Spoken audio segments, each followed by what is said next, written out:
일시적으로 졸음을 부르지만 밤늦게 잠을 깨울 수 있으며 아침에 일찍 깨어나게 합니다.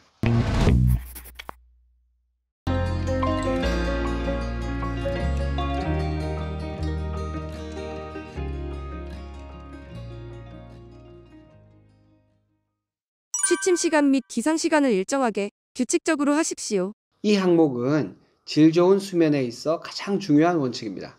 특히 아침에 일어나는 시간을 잘 지키는 것이 중요합니다. 가장 좋은 것은 창문을 통해 아침 햇살이 들어와서 서서히 발부터 다리, 몸통을 비추며 은은하고 부드럽게 깨우는 것입니다. 이런 상태에서는 우리 몸이 깨어날 준비를 서서히 하게 됩니다. 알람을 맞춰놓고 일어나는 것은 강제적으로 단번에 깨우는 것이기에 권장할 만한 일은 못 됩니다. 그러나 현대인의 생활 패턴 때문에 어쩔 수 없이 알람을 맞춰 놓았다면 단번에 일어나는 것이 좋습니다. 낮에 40분 동안 땀이 날 정도의 운동은 수면에 도움됩니다. 운동은 수면과 통증, 심리적 안정, 수명 연장 모두에 필수적입니다. 맨발 걷기는 가볍게 할 수도 있지만 경사가 있는 곳에서 하거나 좀 더 빠른 속도를 낸다면 좋은 유산소 운동 효과가 있습니다. 그러나 잠들기 직전의 운동, 보통 3시간 이내의 격한 운동은 심부 체온을 올림으로 피해야 합니다. 심부 체온이 너무 높으면 오히려 질 좋은 수면을 방해합니다.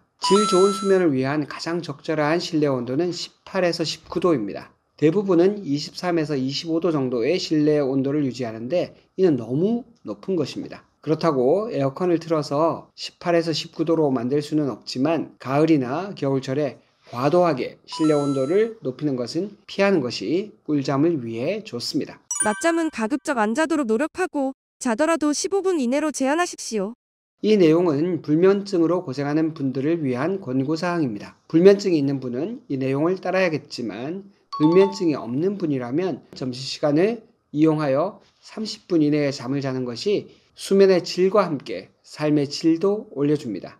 잠자기 4시간에서 6시간 전에는 카페인이 들어있는 음식을 먹지 않도록 하고 일상 중에도 카페인의 섭취를 최소화하는 것이 좋습니다. 특별히 통증과 불면에 시달리는 분은 카페인 섭취에 더욱 주의해야 합니다. 카페인을 과도하게 섭취하면 수면이 어려울 수 있습니다. 이런 분이 잠들기 어려우면 자연스럽게 수면제를 복용하는 경향이 있습니다. 수면제를 자주 복용하는 환자는 더욱 수면의 질이 떨어지고 다음날 낮에 몽롱한 상태에서 정신을 차리기 위해 다시 카페인을 섭취하는 악순환을 겪게 됩니다. 그러니 차라리 낮에 맨발 걷기를 할 장소를 물색해 두었다가 10에서 20분만이라도 맨발로 걸으며 기분 전환을 하시는 것이 좋습니다. 수면제를 매일 습관적으로 사용하는 것은 좋지 않습니다. 수면제가 수면에 대한 완전한 해결책이 되지 않는다는 것을 이해해야 합니다. 특히 진정작용이 강한 수면제를 복용하면 다음날 나른하고 몽롱한 상태로 일상생활에 지장을 겪는 일이 많습니다. 그래서 정신을 차리기 위해 담배를 피우거나 카페인을 과도하게 섭취하기도 합니다. 이러면 밤에 잠들기가 더욱 어려워집니다. 담배를 끊는 것이 좋은 수면에 도움이 됩니다. 특히 잠잘 즈음과 자다가 깨었을 때 담배를 피우는 것은 다시 잠드는 것을 방해할 수 있습니다. 암, 심혈관 질환과 같은 무서운 질병뿐 아니라 대사증후군 등 매우 다양한 문제를 일으킵니다. 거기에 더해 담배는 숙면을 방해하는 역할까지 합니다. 중간에 자꾸 깨면서 쪽잠을 유발합니다. 담배는 건강한 수면의 악질적인 방해꾼입니다. 잠을 자기 위해 늦은 밤에 술을 드시지 마세요. 술은 일시적으로 졸음을 부르지만 밤늦게 잠을 깨울 수 있으며 아침에 일찍 깨어나게 합니다. 수면과 관계된 가장 큰 오해 중 하나가 술에 대한 것입니다. 술은 가장 나쁜 수면으로 유도하는 진정제의 일종입니다. 진정 효과를 수면 효과로 착각하면 안 됩니다. 술은 시시때때로 잠을 깨게 함으로써 잠을 산산조각 내버립니다. 술은 꿈꾸는 수면, 렘 수면을 억제함으로써 부정적인 감정을 해소하지 못하게 합니다. 그 결과 오랫동안 술로 잠을 청하는 사람들은 멀쩡히 깨어있는 상태에서도 예민하고 공격적인 성향을 보입니다. 때로는 낮에 환각, 망상 등 총체적인 혼란에 빠지기도 합니다. 정말 술은 가면을 쓴 수면 파괴자입니다. 잠자기 전 과도한 식사나 수분 섭취는 제한하세요. 간단한 스낵은 수면을 유도할 수도 있으나 과식은 수면을 방해합니다. 식사 시간에 관한 원칙에 대해서 말씀드리겠습니다. 다이어트 불변의 법칙이라는 베스트셀러로 유명한 하비 다이아몬드 박사는 인체에는 24시간을 3번으로 나눠서 각각 8시간 동안 우리 몸이 음식을 처리하는 큰 원칙이 있다라고 말합니다. 이러한 인체의 8시간 주기에 맞춰서 먹어야 우리 몸이 생리적인 최적의 상태를 유지한다고 합니다. 즉 음식을 에너지로 잘 바꾸고 노폐물도 잘 제거해서 비만에서 벗어나고 활력 있는 생활을 하기 위해서는 각각의 주기에 맞는 식사 패턴을 지켜야 한다는 것입니다. 건강한 잠과 배설을 위해 하비 다이아몬드 박사가 추천하는 식사 시간을 간단하게 정리하면 다음과 같습니다. 첫째, 정오부터 저녁 8시까지는 음식을 먹는 시간. 둘째, 저녁 8시부터 새벽 4시까지는 먹은 것을 활용하는 시간. 셋째, 새벽 4시부터 정오까지는 배출하는 시간. 이때는 허기가 진다면 간단한 과일과 채소를 섭취하는 것이 좋습니다. 이런 원칙을 지키면 하루에 16시간의 공복 시간을 갖게 됩니다. 실제 공복 시간이 이 정도로 길어지면 항노화 유전자가 활성화됩니다. 전체적인 칼로리를 줄이는 것도 장수에 도움이 되지만 공복 시간을 길게 하는 것도 장수에 도움이 됩니다. 꿀잠과 음식의 관계, DASH, Dietary Approaches to Stop Hypertension. 이런 식사 방법은 미국에서 혈압을 낮추고 심장을 튼튼하게 할 목적으로 만든 식사법입니다. 대체로 염분이 낮고 당부화 지수가 낮은 음식으로 구성되어서 당뇨에도 도움이 됩니다. 다음은 대시 식사법에서 추천하는 음식들로 불면증과 만성 통증을 겪는 분 외에도 고혈압이나 당뇨로 고생하는 분들이라면 추천하는 음식들입니다. 꿀잠을 방해하는 음식, 정제 탄수화물, 예를 들면 흰쌀, 밀가루 음식, 설탕이나 과당을 포함하는 음식, 빵, 과자, 사탕, 초콜릿, 음료수 등 이런 것들이 바로 정제 탄수화물입니다. 당 부하 지수가 높은 음식, GL20 이상, 콘플레이크, 떡, 구운 감자, 백미밥, 청량음료 이런 것들이 당 부하 지수가 높은 음식입니다. 꿀잠을 돕는 음식, 대쉬 다이어트, 통곡류, 견과류, 야채와 과일 등은 심장을 튼튼하게 할 뿐만 아니라 질 높은 수면을 위해 도움이 됩니다. 당 부하 지수가 낮은 음식, GL10 이하, 콩, 배, 사과, 파인애플, 수박, 늙은 호박 등은 당 부하 지수가 낮아서 꿀잠을 자는 데 도움이 됩니다. 잠자리에서 소음을 없애고 온도와 조명을 안락하게 조절하세요. 자연스러운 잠을 위해서는 인공적인 빛을 최소화하는 것이 중요합니다. 잠자리에서 현대인의 숙면을 방해하는 가장 큰 범위는 역시 스마트폰 불빛이죠. 깊은 잠을 위한 조도는 16수 이하가 좋습니다.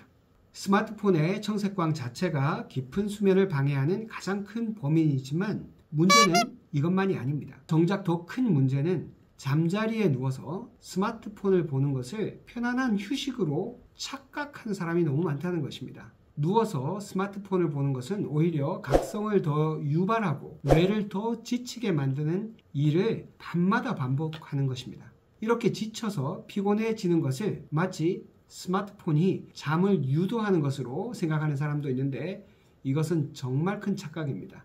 과도한 스트레스와 긴장을 피하고 근육을 이완하는 법을 배우면 숙면에 도움이 됩니다. 요가, 명상, 가벼운 독서 등이 긴장을 줄이고 이완하는 대표적인 활동입니다.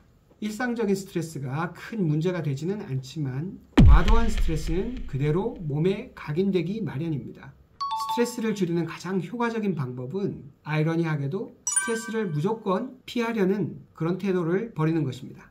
불안한 사람의 스트레스에 대한 전형적인 반응은 회피입니다. 현대사회는 스트레스가 해로운 것이므로 가급적 피해야 한다고 떠들어댑니다. 하지만 스트레스는 삶에 대한 세금 같은 것이기 때문에 지혜롭게 대처하면 줄일 수는 있겠지만 살아있는 동안 완전히 피할 수는 없습니다. 스트레스를 줄이기 위해 애를 쓰는 것이 오히려 스트레스를 더 키우는 경우가 많습니다. 내가 줄일 수 없는 스트레스는 저항할 것이 아니라 활용할 수 있는 방법을 찾는 것이 오히려 스트레스를 줄이는 길입니다.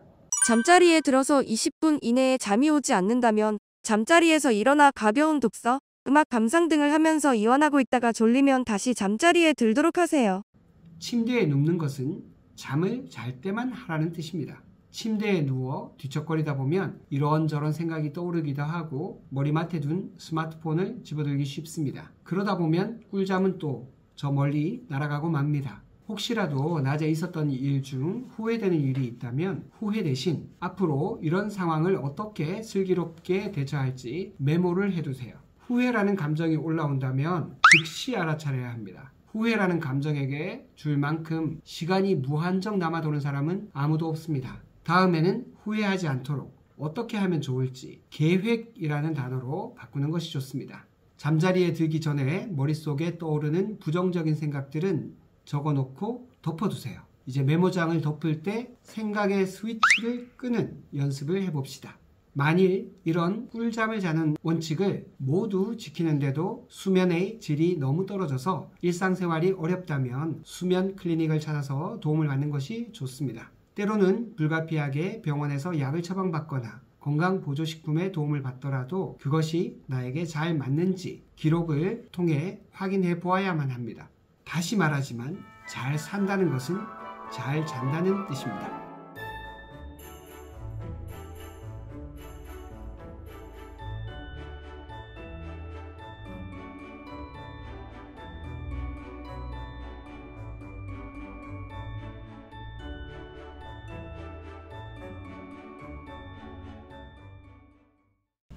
이 영상이 도움이 되셨다면 구독, 좋아요, 알림 설정까지 꼭 건강이 필요하신 분들에게 공유해 주시면 좋겠습니다.